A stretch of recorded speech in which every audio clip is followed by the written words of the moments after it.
Bismillahirrahmanirrahim. On behalf of the President and CEO, Mr. Rizwan Attab, Chief Operations Officer, Mr. Suhail Sikandar, and CFO, Syed Majid Ali Saab, and the entire management of Bank Islami, we welcome you all at the corporate briefing session of Bank Islami for the financial year 2025. I am Hassan Shahid, Company Secretary, and will moderate this session. Uh, we now formally start the session. After the question answer session will start here open after the presentation is complete. You are requested to kindly raise your hand so that we may unmute you and you can raise your question. Let's start the session.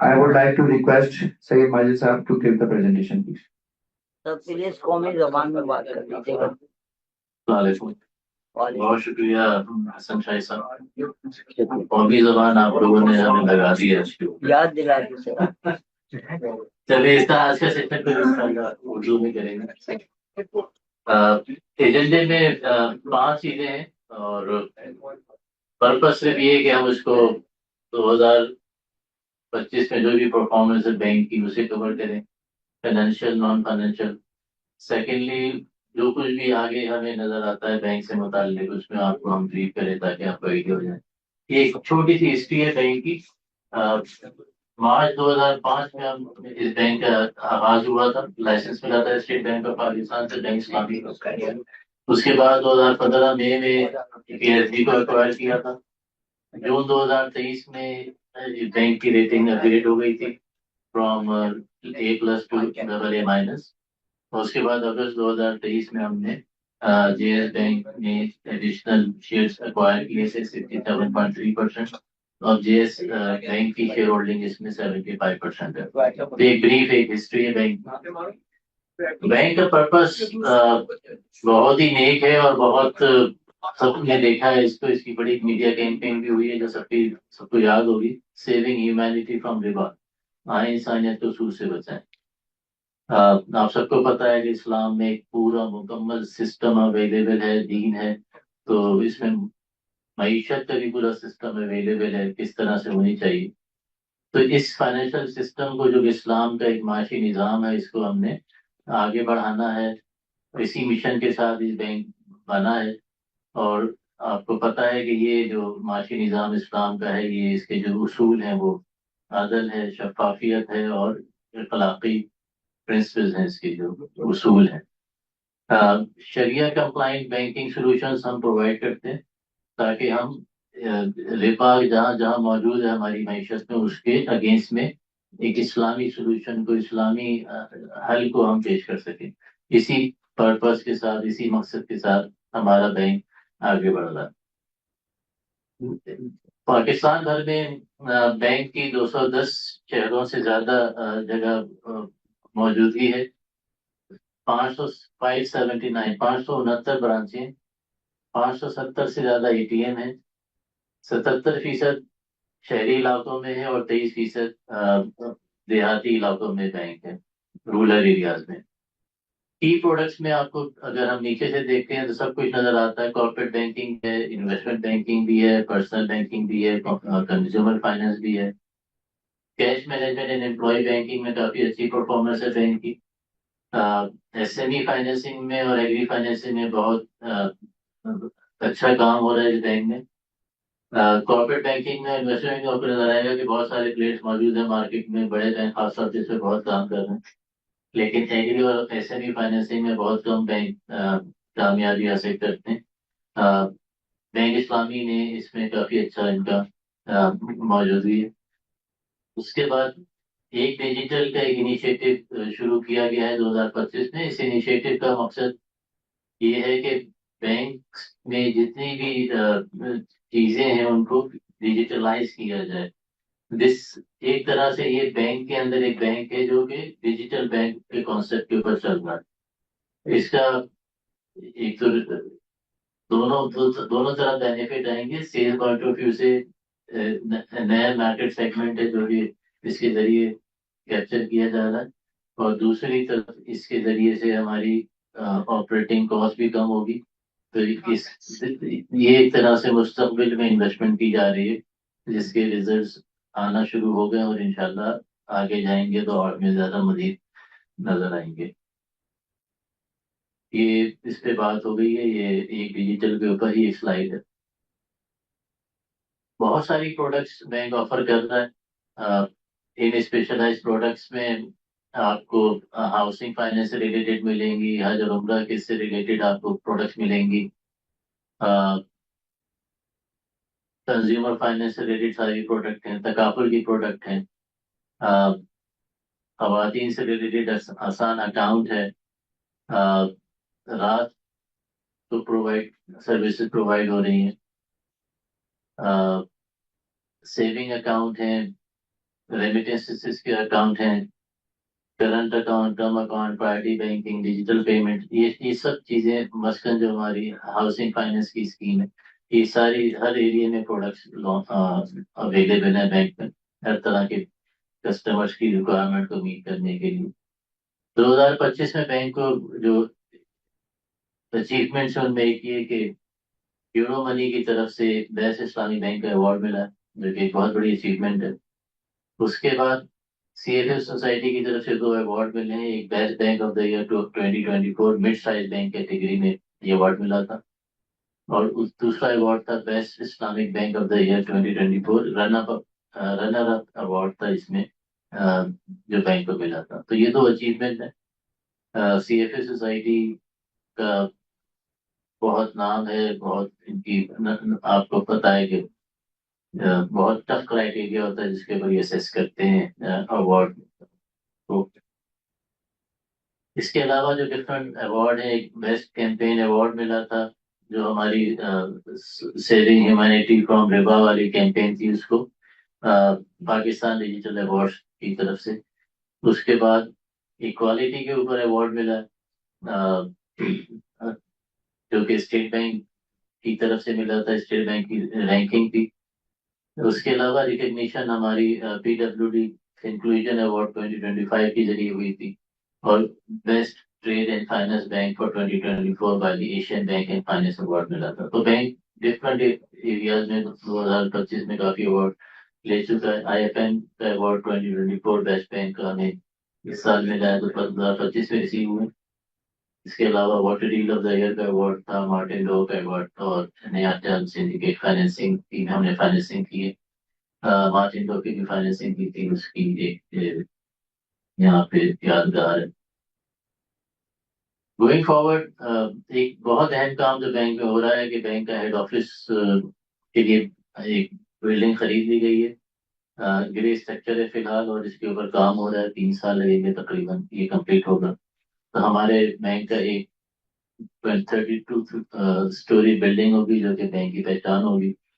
इसका purpose ये है कि सारे जितने भी head office के functions हैं, different centralise functions हैं, वो सब एक ही बिल्डिंग में हो ताकि एफिशिएंसी में इजाफा हो। ये कहाँ होगा सर, ये बैंक हेड ये ऑफिस? ये उसके थोड़ा पास ही है जहाँ पे डॉल्फिन मॉल का ऑफिस है हमारा, हाँ उससे हाँ, थोड़ा सा आगे बीच फ्रंट पे ही है, समंदर के किनारे ही है। ठीक है सर। इसके अलावा अप्रोच में जो हमारी है कि टेक्नोलॉजी का इस्तेमाल काफी ज्यादा करना, और ये हमने किया भी है कि बायोमेट्रिक एटीएम सबसे पहले यहाँ पे आए थे। वन टच है, उसके बाद एक डिजिटल के प्लेटफॉर्म के जरिए बहुत सी चीज़ों को, ऑपरेशनल प्रोसेसेस को, सीएस फंक्शंस को डिफरेंट मार्केट सेगमेंट्स में हम लेके जा रहे हैं तो डिजिटल चैनल्स। ये कुछ हमारे इनिशिएटिव थे जो 2025 में हमने लिए थे, क्योंकि हम ये कहते हैं कि सेविंग ह्यूमैनिटी फ्रॉम रिवर, तो हम सिर्फ एम्प्लॉयज को शरिया अवेयरनेस नहीं देते, बल्कि हम कस्टमर्स को भी देते हैं और पब्लिक एट लार्ज को भी हम अवेयरनेस देते हैं। इसके अलावा हमने बैंक इस्लामी ने एक्सचेंज कंपनी इनकॉर्पोरेट की है 2025 में, एक मेजर अचीवमेंट थी कि हमने अपना कोर बैंकिंग सिस्टम अपग्रेड किया आई मॉल को। इसके अलावा एज आई मेंशन हमने ये बिल्डिंग एक्वायर की है और एक डिजिटल की एप्लीकेशन की लॉन्च हमने 2025 में की है। तो ये कुछ इनिशिएटिव हैं जो 2025 में लिए थे। की फाइनेंशियल हाइलाइट्स में आप देखेंगे कि बैंक का प्रॉफिट कम हुआ है, 11.8 से कम होकर इस साल 6 बिलियन हो गया। लेकिन अगर आप तो पता होगा कि 2023-24 एक्सेप्शनल ईयर से for the banking industry, interest rates policy rate बहुत ज्यादा थे, इसकी वजह से एबनॉर्मल प्रॉफिट्स इंडस्ट्री में हुए थे। तो अगर सही कंपैरिजन आपको देखना है तो 2022 से कंपेयर करें, 2022 में 4.4 का प्रॉफिट था, 6 हो गया, तो तकरीबन 3 सालों में 50% की ग्रोथ है, जो कि एक अच्छी साइन है। रिटर्न ऑन इक्विटी 6 बिलियन के ऊपर भी 14.1% है, विच इज वे अबव जिसको रिस्क फ्री रिटर्न कहते हैं उससे ज्यादा।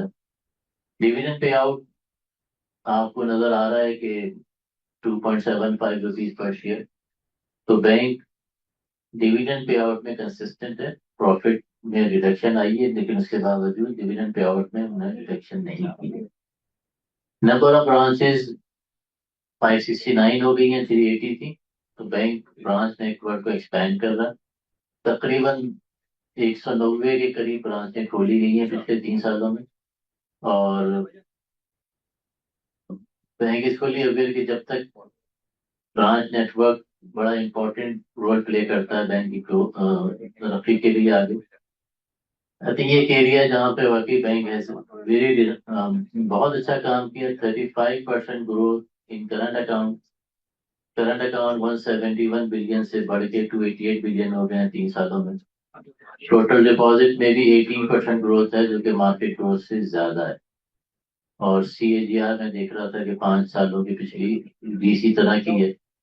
तो ये इस बैंक में टोटल डिपॉजिट जिस तरह से ग्रो कर रहे हैं वो तकरीबन मार्केट से 3 से 4% ज्यादा ग्रोथ होती है। तो इसका मतलब है हम मार्केट शेयर अक्वायर कर रहे हैं, और यही तरीका है बैंक को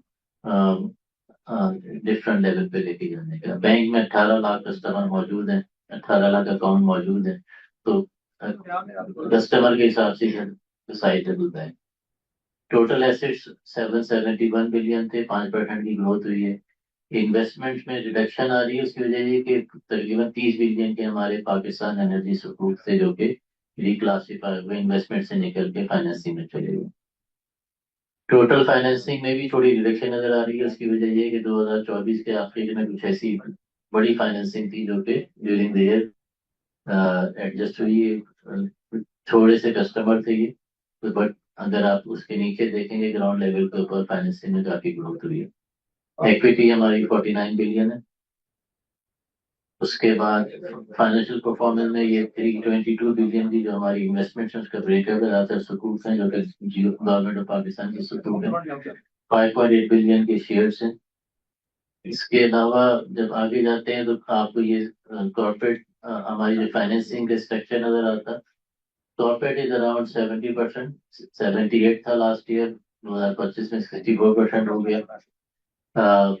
गवर्नमेंट ऑफ पाकिस्तान इज 14%, तो अगर आप इन दोनों को मिला लें तो 78% की कॉर्पोरेट है, 9% SME है, 2% एग्री है, auto is 3% and housing is 7%।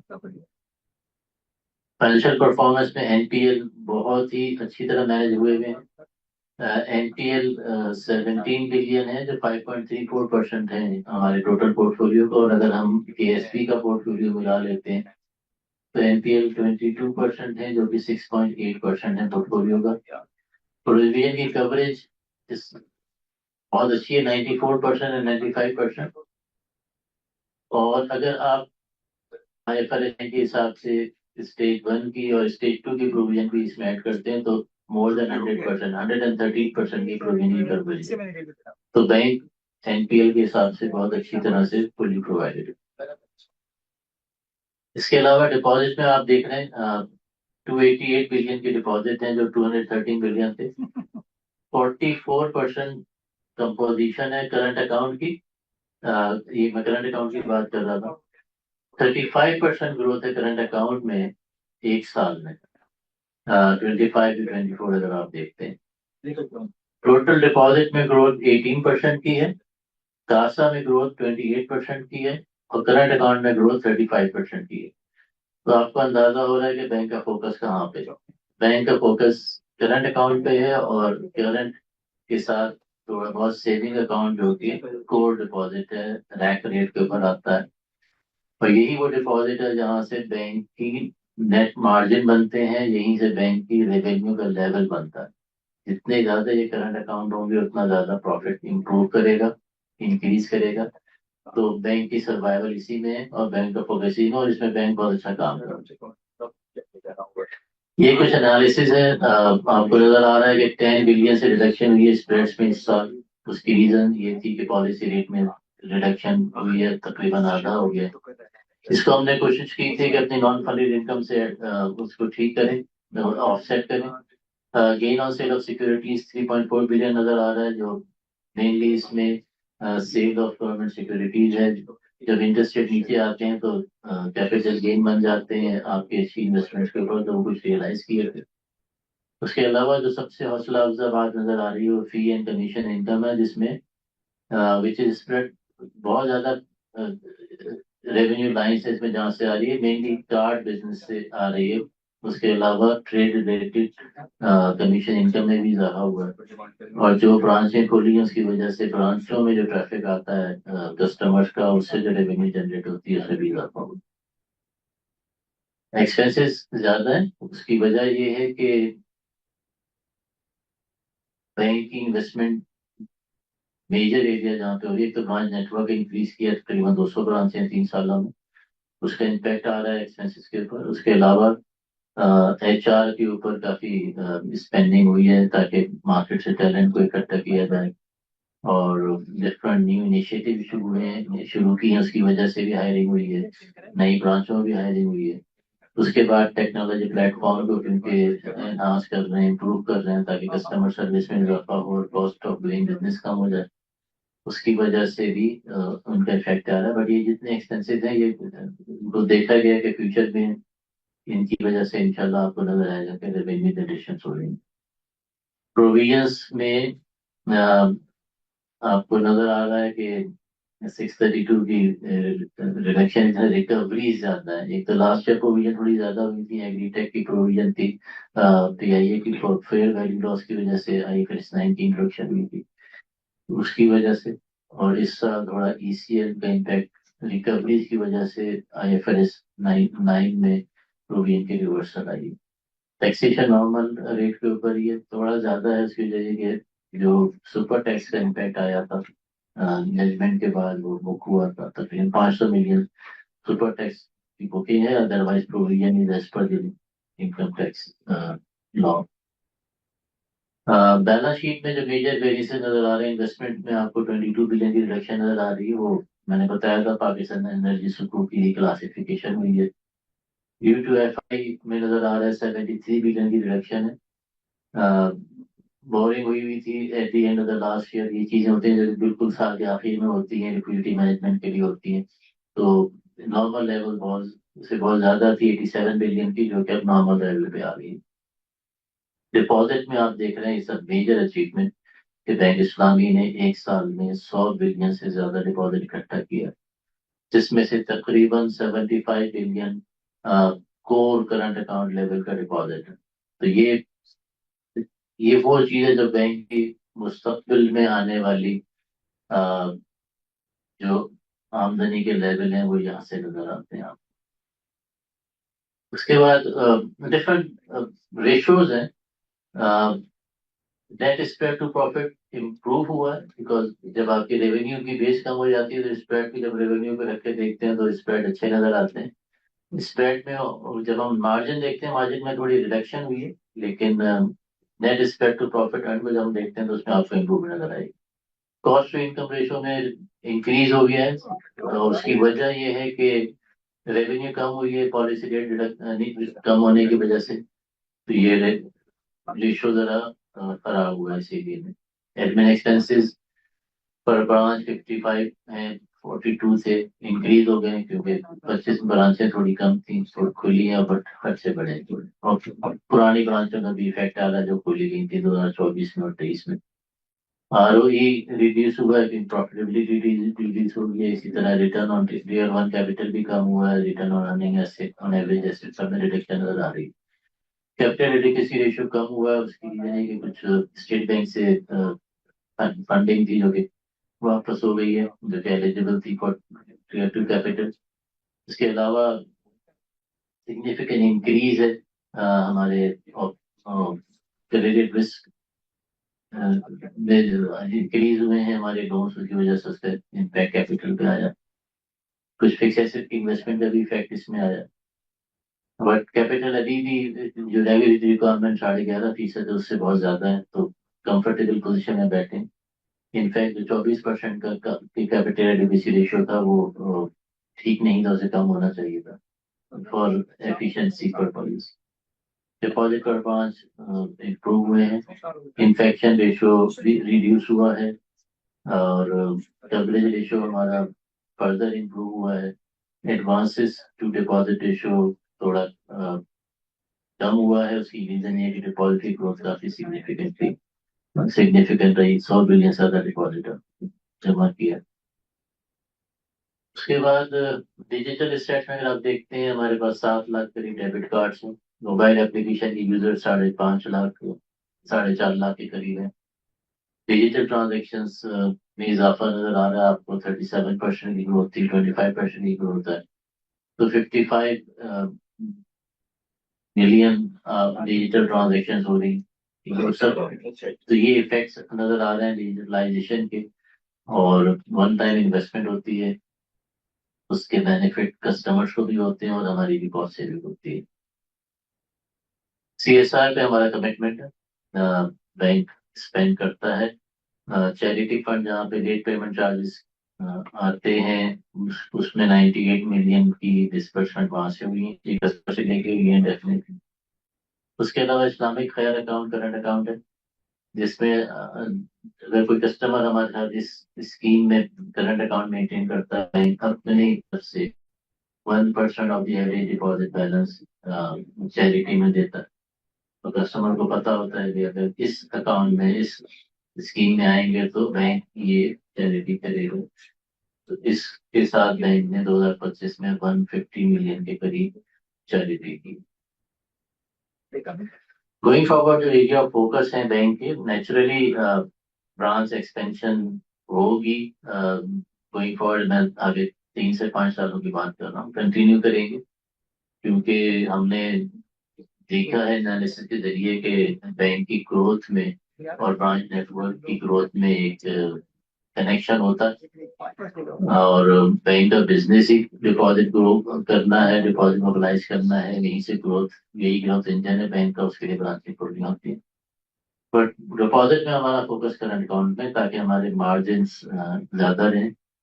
Deposit base overall grow करेगी, लेकिन करंट अकाउंट पे फोकस ज्यादा नजर आएगा, जैसे 2025 में नजर आया आपको।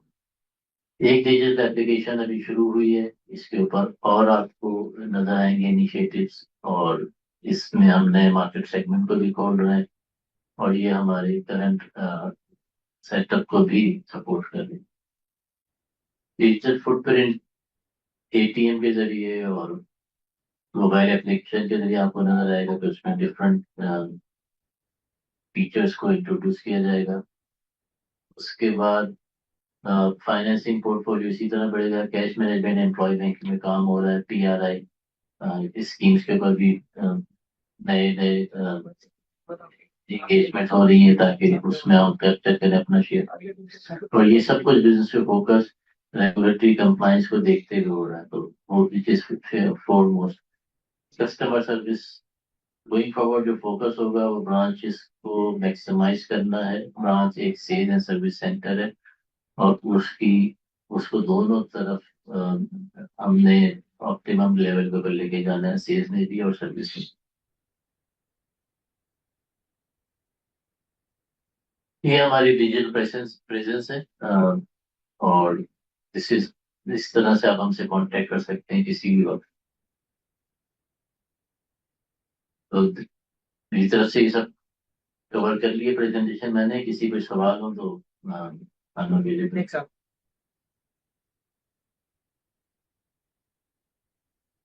Any questions? किसी को सवाल है कोई पूछना? ऑनलाइन पार्टिसिपेंट्स की तरफ से कोई क्वेश्चन है तो प्लीज आप हैंड रेज कीजिए।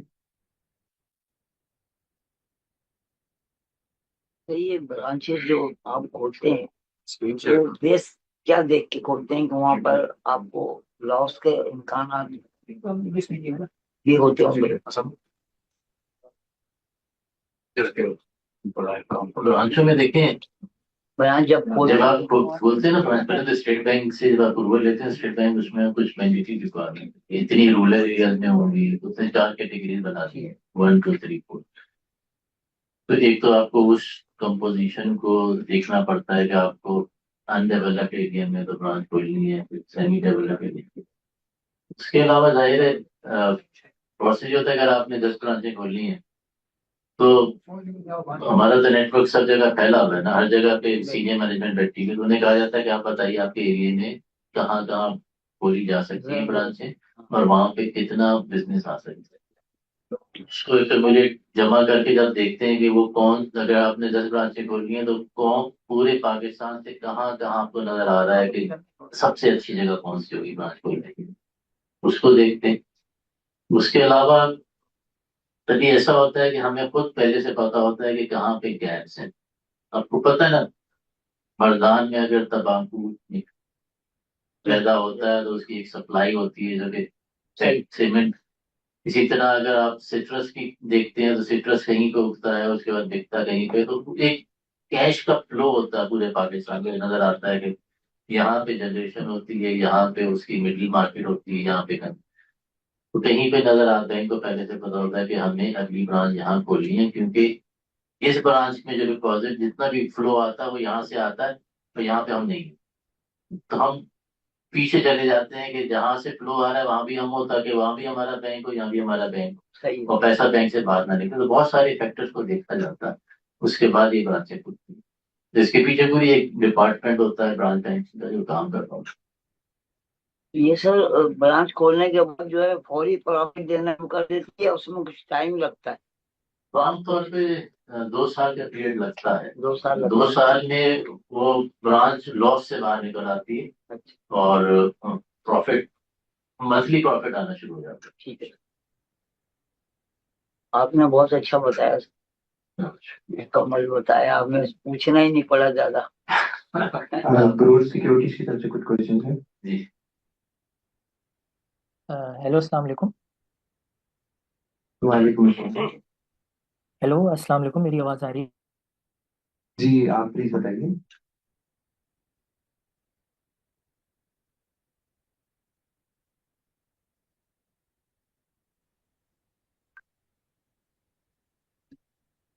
हेलो जी जी सॉरी, मैं नशीद मलिक बात कर रहा हूँ ग्रोथ सिक्योरिटीज से। मैं यहाँ पे हेड ऑफ रिसर्च हूँ। जी थैंक यू आपका इतनी डिटेल प्रेजेंटेशन देने के लिए। और सबसे पहले यही कि मैं आपको मुबारक देना चाहूँगा कि आप लोगों ने रिसेंटली सीएफए और यूरो मनी के अवार्ड्स जीते हैं। तो मैं, मेरा पहला सवाल यही होगा कि करंटली आप लोगों का क्या सर्विस क्वालिटी या यूनिक सेलिंग पॉइंट है जिसकी वजह से आप लोगों की एक तो डिपॉजिट ग्रोथ भी अच्छी हो रही है अबव इंडस्ट्री एवरेज, और जो है अवार्ड्स वगैरह भी माशाल्लाह से आप लोगों ने एक्वायर किए हैं। तो आप लोग की इस टाइम पे क्या यूनिक सेलिंग पॉइंट है जो ये अचीवमेंट्स हेल्प कर अचीवमेंट्स अचीव करने में हेल्प कर रहा है? दूसरा ये कि गोइंग फॉरवर्ड हम डिपॉजिट ग्रोथ कहाँ पे एक्सपेक्ट कर सकते हैं, और क्या एक्सपेक्टेशन है मैनेजमेंट की गोइंग फॉरवर्ड डिपॉजिट ग्रोथ को लेके? और ये अगर आप थोड़ा सा बता दें कि अगर पॉलिसी रेट बढ़ना स्टार्ट होता है, जिसके अब इन्फ्लेशन की ट्रेजेक्टरी देखते हुए जिसके चांसेस लग रहे हैं, तो कंपनी का सिंस मेजॉरिटी पोर्टफोलियो फ्लोटर में नज़र आ रहा था जो आपने अपनी फिगर से दिखाया, तो कितना एडवांटेज होगा पर 100 बेसिस पॉइंट्स इंक्रीज बैंक को? और जो है जी बेसिकली मेरी यही सवाल थे। Thank you.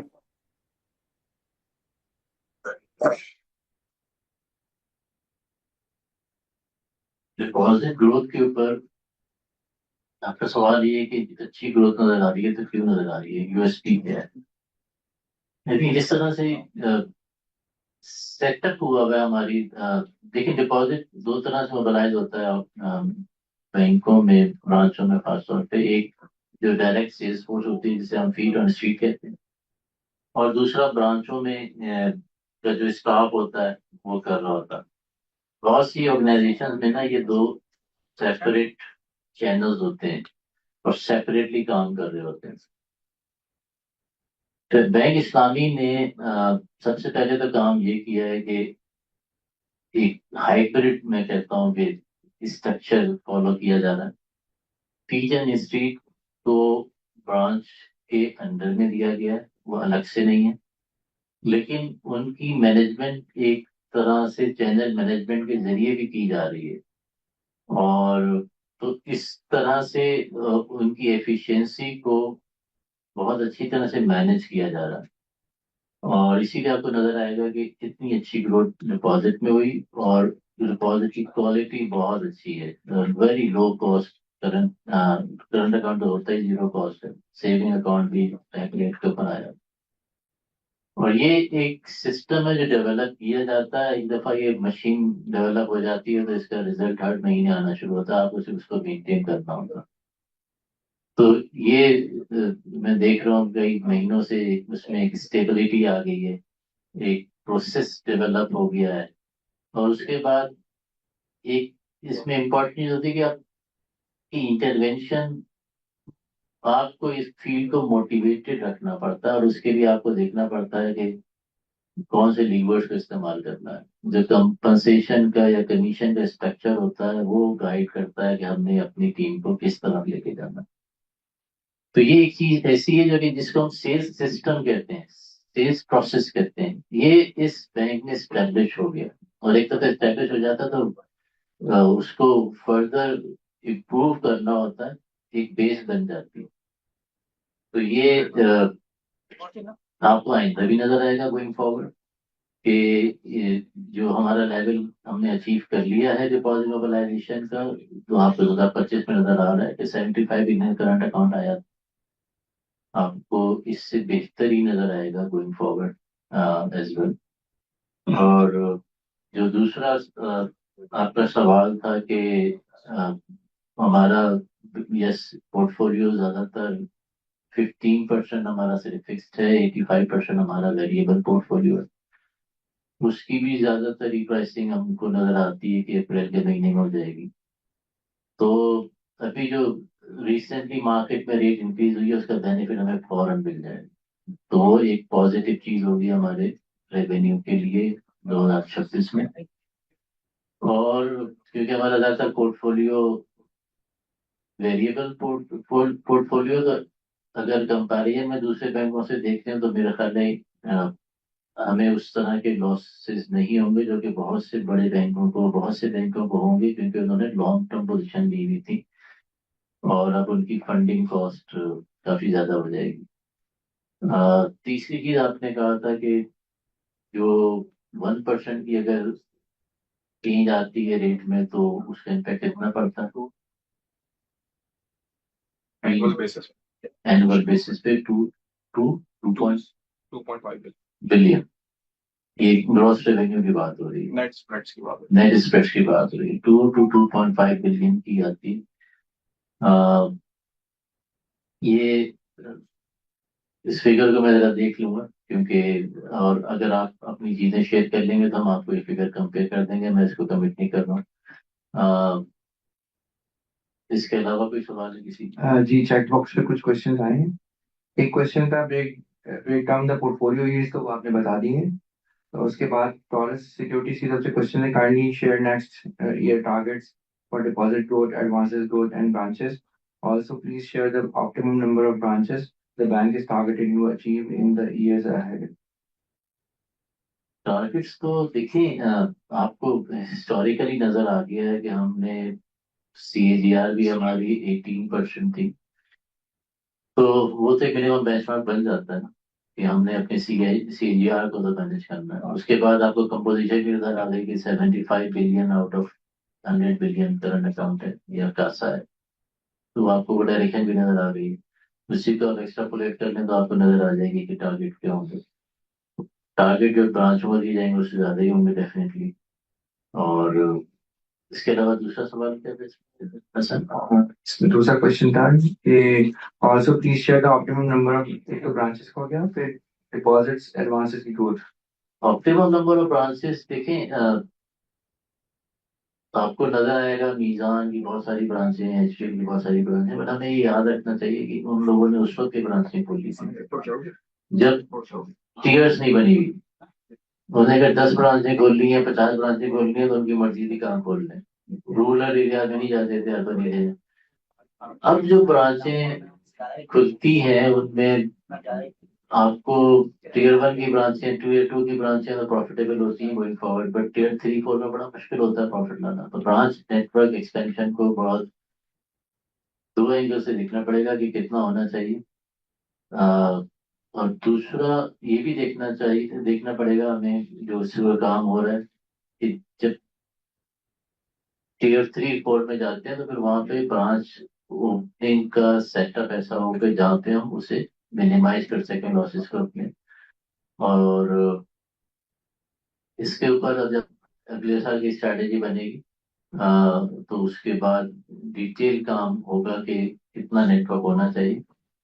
बट एक ऑर्गेनाइजेशन की एक कैपेसिटी होती है ब्रांचें खोलने की। अगर आप एक साल में 200 ब्रांचें खोलने की कोशिश करेंगे तो शायद वो पॉसिबल ही नहीं होगा, गलत ब्रांचें खोलेंगी।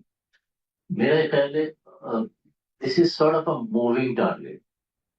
किसी जमाने में कहते थे कि 500 ब्रांचें बहुत होती हैं, जब 500 ब्रांचें खुल जाती हैं तो आप कहते हैं नहीं 1000 होनी चाहिए, क्योंकि the banking industry, the way the banking industry is growing basically, सारी रेशियोज भी एक जमाने में डिपॉजिट पर ब्रांच क्या था, बिलियन होगा तो अच्छा है। अरे दो के दो तो 2.5 बिलियन के डिपॉजिट पर ब्रांच हो गया, ब्रांच ही भी उनकी ह्यूज है। तो this is something which is ever changing. But मेरा ख्याल है कि हमें अपनी कंपटीशन को देखते हुए ब्रांचेस ज्यादा खोलनी होगी गोइंग फॉरवर्ड। 2026 हमारा कंसोलिडेशन का ईयर है क्योंकि हमने तकरीबन 200 ब्रांचें 3 सालों में खोली हैं। उनको उनका जेस्टेशन टाइम होता है, उसके बाद जब उनकी प्रॉफिटेबिलिटी आना शुरू होगी तो फिर फर्दर इन्वेस्टमेंट करेंगे। तो हमें बड़ा केयरफुली करना है कि आपको रिटर्न भी अच्छा देना है, शेयर प्राइस को भी देखना है। इतनी ज्यादा इन्वेस्टमेंट एक साथ ना कर दें कि आपकी प्रॉफिटेबिलिटी हर्ट हो जाए और फिर दूसरी चीजों में प्रॉब्लम हो। तो ये एक नंबर है जो कि which will keep changing, but 60-70 ब्रांचें आपको नजर आएगा इंशाल्लाह खुलती ही 2026 में नहीं बल्कि गोइंग फॉरवर्ड एवरी ईयर इंशाल्लाह। उस्मान जफर साहब की तरफ से क्वेश्चन है, any plan of Islamic credit card under Tabarruk or Musawama? Our bank is planning to participate in new government home financing, and in SME banking, bank needs to place more focus in improving corporate banking portal and cash management. ये 3 question है। Home financing, एक credit card पहले तो देखें, जो credit card है उसमें एक ही कार्ड है बैंक इस्लामिक वर्ल्ड में होता है, और वो जो फैसल बैंक का है। फैसल बैंक को एक स्पेशल समझ में अप्रूवल मिली थी उस जमाने में जब वो कन्वर्ट हो गया। स्टेट बैंक वीजा ने बहुत कोशिश की थी क्रेडिट कार्ड की अप्रूवल लेने की, उनकी शरिया ने भी अलाउ नहीं किया और स्टेट बैंक ने भी अलाउ नहीं की। शरिया अलाउ करेगी तो स्टेट बैंक के पास जाएंगे। तो इस वजह से ये वो एरिया जहाँ पे जरा मुश्किल है कि आपको बताया जा सके क्रेडिट कार्ड आ जाएगा। मेरा नहीं ख्याल कि इस मार्केट में किसी और बैंक को इजाजत मिलेगी, इसलिए कोई प्लान उसके नहीं है अभी। जहां तक होम फाइनेंसिंग की बात, इसमें था कि how bank is planning to participate in new government home financing. Home financing जो गवर्नमेंट ये जो गवर्नमेंट की होम फाइनेंस स्कीम है उसमें डेफिनेटली बैंक इस्लामी भी पार्टिसिपेट कर रहा है, लेकिन चूंकि उसकी जो पर ट्रांजेक्शन लिमिट है वो बहुत छोटी होती है, तो ओवरऑल उसका contribution in the portfolio size is very limited. तो चूंकि आप सब जानते हैं बैंक इस्लामी जो है the market leader in the housing finance also, तो ये हमारी एक स्ट्रॉन्ग प्रोडक्ट है जिसको हम लेके चल रहे हैं अब तक, और हम कमर्शियल होम फाइनेंस भी कर रहे हैं और गवर्नमेंट के अंदर भी पार्टिसिपेट कर रहे हैं। एक क्वेश्चन और था इसमें, in SME bank needs to place more focus in improving corporate banking portal and cash management. It's a sort of I think recommendation है. एक क्वेश्चन और है इसमें उस्मान जफर साहब की तरफ से, the rigid KYC regime is affecting performance of all financial sector. How bank is advocating for a centralized KYC database to improve efficiency. जो रेगुलेटरी रिक्वायरमेंट्स हैं वो डेफिनेटली जितने भी ग्लोबल आर्टिफैक्ट्स आपको नजर आ रहे हैं और जो भी चीजें नजर आ रही हैं उसको देखते हुए हैं, और ये कंजर्वेटिव भी हमने देखा है कि हमारे रेगुलेटर का स्टांस है इस हवाले से. हाउ टू इनहांस इस एफिशिएंसी, तो उस पे एक ई केवाईसी का प्रोजेक्ट गवर्नमेंट की तरफ से या स्टेट बैंक की तरफ से लॉन्च हुआ है, जिसमें bank is one of the participants, और ये भी इसकी टेस्टिंग फेज के अंदर है. और बहुत जल्द हमें नजर आ रहा है कि इसमें जब तक इसके जो इंफ्रास्ट्रक्चर है उस पे प्रॉपर इसको इन्हांस करके और एफिशिएंट करके इसको गालिबन इसी साल के अंदर जो स्टेट बैंक का प्लान नजर आ रहा है कि इसको लॉन्च कर दिया जाएगा. तो वंस ये लॉन्च हो जाता है तो उसके बाद जो है वो डाटा जो है वो केवाईसी के हवाले से जो है वो बैंक्स को अवेलेबल होगा. तो हर दफा कस्टमर के लेवल पे जो है वो केवाईसी करने की, जो इन्हांस केवाईसी उसकी जरूरत महसूस नहीं होगी, तो ये काफी एफिशिएंट हो जाएगा. Okay, बस few questions और रह गए इसमें. अब्दुल बासित साहब ने सबसे क्वेश्चन है, what is the latest position of current accounts share in the total deposit? What is the bank's target level for this in 2026 and beyond? I think current account की latest position आपको नजर आ जाएगी. जरा 20-25 दिन wait कर लें, मार्च के result आ जाएंगे, क्योंकि ये वो इंफॉर्मेशन है जो पब्लिक इंफॉर्मेशन नहीं है और शेयर नहीं की जा सकती. टारगेट हमारे, आपने बात की थी, आपको आप हमारी ट्रेजेक्टरी देख लें, 18% प्लस ग्रोथ जा रही है CAGR में. और तो आप यूँ समझ लें कि 18 to 20% ग्रोथ आएगी डिपॉजिट में इंशाल्लाह. 660 की बेस थी दिसंबर में, उस पर आप 20% लगा लें तो आपको 100 बिलियन की ग्रोथ नजर आती है. उसमें से इंशाल्लाह 75% के आसपास जो ग्रोथ होगी वो करंट अकाउंट में होगी इंशाल्लाह. तो these are our targets, aspiration. What level of cost to income ratio can we expect in 2026, and at what level it is expected to then settle in the years ahead? देखें, Islamic बैंकों का तो cost to income ratio बहुत ही नीचे है, और उसमें industry को अगर आप डायसेक्ट कर लें, इंडस्ट्री में कुछ ऐसे हैं जो कि बिल्कुल आउटलायर्स हैं. उन आउटलायर्स का cost to income ratio normalize situation में 30s में रहता है, और इन अर्ली 30s. उनके साइजेस बहुत बड़े हैं, उनकी करंट अकाउंट बेस बहुत बड़ी है, और डिफरेंट लेवल्स के ऊपर बहुत से बैंक ऐसे हैं जिन हमें कॉस्ट टू इनकम रेशियो देखने के लिए आपको देखना चाहिए कि बैंक की ऑफरिंग्स क्या है. जो बैंक बहुत एक्टिव नहीं है कंज्यूमर बिजनेस में, उनका cost to income ratio normally low हो जाता है. और तो कंज्यूमर बिजनेस ऐसा बिजनेस है जहाँ पे कॉस्ट इनकर करनी पड़ती है, और उस कॉस्ट की वजह से ओवरऑल बैंक का cost to income ratio increase हो जाता है. हम कंज्यूमर बिजनेस में काफी एक्टिव हैं. उसके अलावा ब्रांच नेटवर्क हमारा यंग है, और हम ग्रोथ के मोड में हैं, डिजिटल पे फोकस करना है. तो ये वो सब चीजें हैं जो कि फ्यूचर की इन्वेस्टमेंट्स हैं, फ्यूचर के लिए इन्वेस्टमेंट्स हो रही है, तो आपका कॉस्ट टू इनकम रेशियो थोड़ा ऊपर ही रहेगा. मुझे ये लगता है कि अगर हम अपने कॉस्ट टू इनकम रेशियो को 50% के आसपास लेकर आ जाते हैं और उस लेवल के ऊपर मैनेज करते हैं, तो it will be a good level to manage. उससे नीचे जाने के लिए काफी बैलेंस शीट की ग्रोथ होना जरूरी है. I think 4 or 5 year down the road में देख सकता हूँ कि we can aim even a better cost to income ratio. But 50% should be our target in next couple of years, if not beyond that. Can you repeat yield on fixed and floating sukuk portfolio, and what is the current spread on floating sukuk? आपको तकरीबन 85% portfolio floating है और 15% fixed होगा. और इसके ऊपर spread इस वक्त कितना है ये रेलिवेंट इस वजह से हो जाता है कि वो रिप्रेसिंग इसकी होती रहती है, नेटवर्क में रिप्रेसिंग होगी तो उसका स्प्रेड टोटली चेंज हो जाएगा। What is your long-term vision for digital banking transformation, and how is bank preparing for competition from other banks in terms of technology? Technology में हमने आपको फोकस प्रेजेंटेशन में नजर आ गया होगा, एक डिजिटल का जो कॉन्सेप्ट है वो टोटली एक डिजिटल बैंक वाला कॉन्सेप्ट है।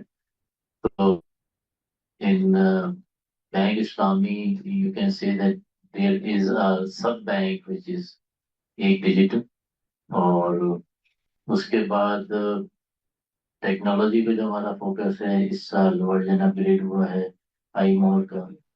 इस साल 2025 में टेमिनोस दिया गया है जिसकी इम्प्लीमेंटेशन आगे होगी गोइंग फॉरवर्ड जल्दी।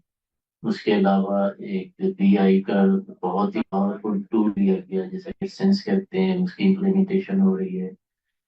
तो डिजिटल के ऊपर तो फोकस है। उसके अलावा मोबाइल एप्लीकेशन और जितने भी डिजिटल चैनल्स हैं उन सब की रिवैम्पिंग हुई है, नए फीचर्स उसके ऊपर डाले गए हैं। तो देखिए, दो तीन चीजें ऐसी हैं जिनको तो आप अवॉइड कर ही नहीं सकते ना अगर आपने बैंकिंग इंडस्ट्री में सर्वाइव करना। ब्रांच नेटवर्क है, डिजिटल नेटवर्क है, ये और सर्विस है। जब तक ये चीज तीन चार चीजें नहीं होंगी उस वक्त तक तो बैंक बन ही नहीं सकता ना। तो इसके ऊपर बड़ा सीरियस थॉट्स हुई हैं, और इसके ऊपर काफी काम आपको होता हुआ नजर आया 2025 में, और ये फोकस रहेगा। Last question है, more banks are planning to go all Islamic like Askari strategically. How would they affect bank Islamic market position, and how management is planning to face this challenge, which is in a way good for Islamic banking sector? देखें, मैं तो कहता हूँ bank इस्लाम एक ना blue ocean strategy है basically. इतना कुछ है इस समंदर में क्वेश्चन में कि थ्रेटन फील नहीं करना चाहिए। और आप जब देख रहे हैं कि नॉर्मल रेट इंडस्ट्री का 14-15% होता है, लेकिन इस्लामिक बैंकिंग का ग्रोथ रेट 28 से 30% होता है, तो there is so much room available for everyone. और आज अगर कोई बैंक कोशिश करता है करने की कन्वर्जन की, तो 5 साल लगते हैं, 4 साल लगते हैं कन्वर्जन के लिए, तो काफी टाइम है। यही वो टाइम है जबकि आई थिंक हमें देख लेना चाहिए कि बाकी इस्लामिक बैंकिंग की ग्रोथ किस तरह से हुई है, और अगर हम उसी पैटर्न को फॉलो करते हैं तो आई थिंक जिस पीरियड में वो लोग कन्वर्ट करेंगे उस पीरियड में हम बहुत आगे निकल चुके होंगे इंशाल्लाह। तो वो मैं उसे थ्रेट तो नहीं कहता हूँ, क्योंकि size of the cake is too big, everybody can eat from it. I think there are no further questions. Conclude this session. Thank you very much for participation. Thank you very much. Thank you.